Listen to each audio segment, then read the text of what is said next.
रणरागिणी न्यूजमध्ये आपले स्वागत।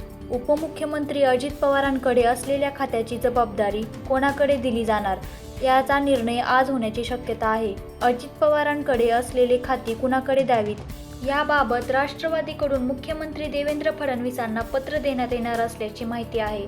अजित पवारांकडे अर्थ, क्रीडा आणि राज्य उत्पादन शुल्क खात्याची जबाबदारी होती।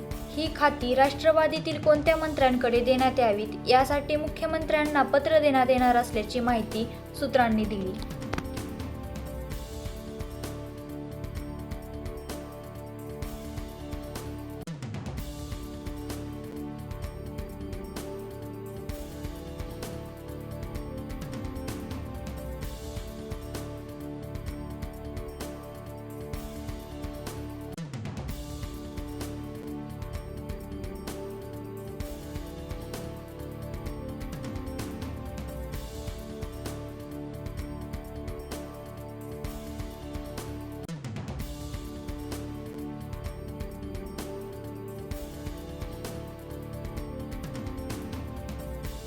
ताज्या अपडेट्ससाठी रणरागिणी न्यूज चॅनल सबस्क्राईब करा।